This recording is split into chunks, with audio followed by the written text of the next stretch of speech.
What do you do with that pumpkin? Poke it with a stick. Poke, poke, poke, poke.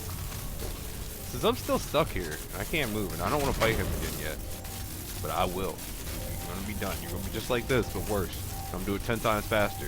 Just wait. You got me stuck here for now, for your little voodoo magic. But it won't last forever. I'm just gonna read a book. Story time. Our bone-headed protagonist, born again into this age of wonders. In life, he was just the worst. A coward, a cheat, a philatelist. Oh man. Was it a philanderer? I don't recall. But either way, he seems to have woken up different. Perhaps he can redeem himself. Xerox should be more careful where he aims his dark magic. I'm thinking he's a bad guy-esque. Morton was so happy when Dan died. Surely he initially had a lot of housework to do, but now he's got the place to himself and just how he likes it. So is this Of the course, worm in his eye Dan hole? coming back to life was a bit of a shock, but Morton will do anything he can to keep his home buddy safe and get him back to the earthy darkness as quickly as possible. I got a friend. So there's two people. I'm playing as two people. It's like Banjo and Kazooie this whole time. Can you imagine how boring it would be to be a sentient being, wise even, and be stuck permanently to a brick wall? No wonder these guys are grumpy. They pass time by eavesdropping, gossiping, and bad-mouthing any bizarre-looking adventures that might pass by. Well, at least it's something to do. Can they give me good information? The mightiest heroes of Gallowmere are awarded a place in the Hall of Heroes. It's an exclusive club with access paid for by only the greatest of deeds. Who runs the place? We don't know. How do the heroes pass the time for all eternity? We don't know. But trust me, these heroes are the best of the best, and they deserve every moment of whatever it is they do up there. They do nothing. They sit there and wait for me to talk to them. They need goblets to talk. Even in I hate this medieval guy. times, there were vending machines designed to part a foolish hero from his gold. Clever customers may qualify for a discount. Just don't ask the merchant how he acquires his wares. He steals them from other merchants. It's the piano guy. The imps of the Hilltop Mausoleum grew tired of the Phantom's incessant practice sessions and hid his sheet music away. Like most impish plans, this one backfired. The Phantom continues to bang the keys, but sorely lacks improvisational skills. No, that'd suck worse than him playing a song. They messed up then. Who's this? Oh, it's the dude that helped me that just spiritly flew around and got scarecrows. This formidable serpent was somehow lured into a tiny chest and trapped by men working for King Peregrine. Probably it must have been a magic chest, because really, this is one huge serpent to fit in such a small box.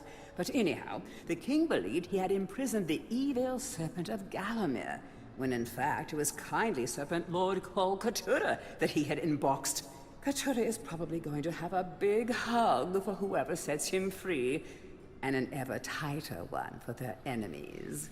So I wish I could keep him as like a summon and just bring him out whenever I need him. Winner of the Jolliest Witch in Gallowmere Award for the 4th consecutive year. Wartilda actually runs a successful potions business and makes cool cheddar from her pumpkin spice profiteering. The other witches are secretly Everybody jealous. loves pumpkin spice. Everybody. Once part of the infamous Cemetery Hill Coven, Imelda was ostracized by her sisters when she refused to stop using the communal cauldron to prepare her notoriously pungent lunchtime brews. She now resides in the Enchanted Earth, where no one complains. Or at least if they do, she just turns them into a toad, and seriously, do not lick those toads. Well, it explains all the frogs jumping around, but what about the scary tomato monster thingies? I don't explain them at all. It's Baby Fairy Man. A proud and fair race, the fairies were rulers of the underground world, until that fateful day when the Ant Queen invaded their turf. Honestly, we don't know why the ants have them imprisoned, but for some reason, fairy Probably magic eat 'em. doesn't seem to work against ants. Seems odd to me, but hey, I don't make the rules. This exoskeleton protects him.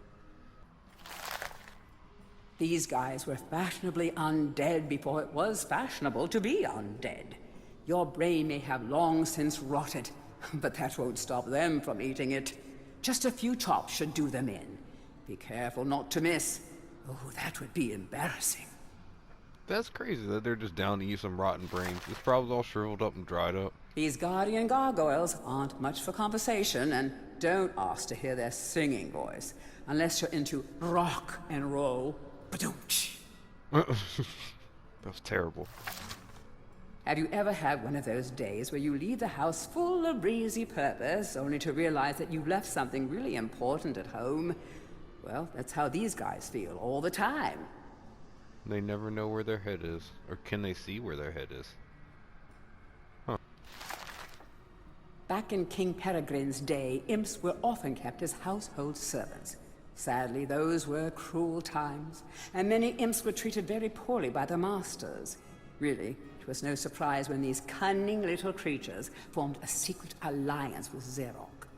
On the morning of the Battle of Gallowmere, every last one of King Peregrine's men awoke to find his house imp gone, and along with them every last undergarment in the kingdom. Never before had an army's charge been so devastatingly broken before battle had even begun. See, I never thought the imps were hairy. I thought they were like lizards and slimy. What about you, wolves? Isn't nature wonderful? This beautiful family of wolves has found a happy home in the graveyard.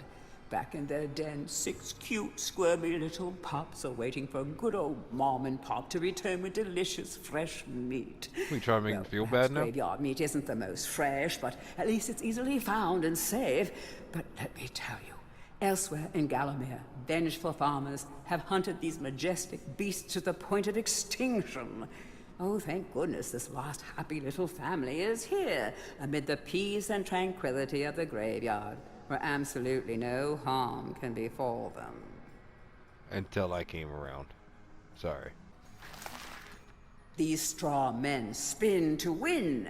They have teamed up with the crows to protect their cornfield home from strangers, whom they greet with sharp, spinning affection. Doesn't make sense. Their name is Scarecrow, not team up with crows. Nothing comes easy for these poor farmers.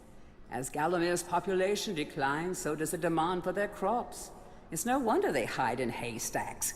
Show them some sympathy and let them stab you a couple of times, eh? No. Once again, no. I'm good on that. I don't want to be stabbed. No shanky. The most useless bad guy in the Industrious thieving imps built these powerful machines to steal crops from the farmers. Personally, I think they do better mass-producing these things and selling them to the farmers, but hey, thieves gotta thieve. She's a genius. Like, the imps could be so rich. And it'd probably get rid of these guys. These dreaded cornstalkers are utterly silent, totally invisible, and 100% deadly. They're also just about the cheapest solution a time-strapped video game developer could ever conceive to stop the player going where they're not wanted. Rejoice. They're awesome, though. For being, like, something quick and just throw in the game. I like them. Even though they murdered me, like, 5 times.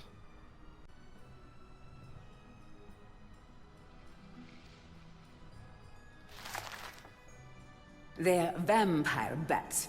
Actually, they're just bats, but they bite. That's sort of vampire-y. Sure, lady, if you think so. They can't bite me, though. I'm a skeleton. These once good-natured pumpkins fell victim to the Pumpkin King's toxic influence. They're still tasty, if you can convince them not to murder you. But perhaps you should think about things from their perspective. Well, how would you feel if someone wanted to scoop out your brains and carve a big, goofy smile across your face? But they already got the smile. And I knew he was rotten. He's just an evil big pumpkin.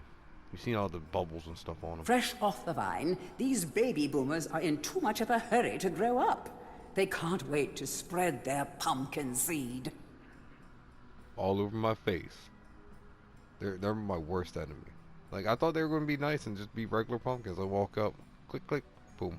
Dragon toads? I thought they were human toads. Is this really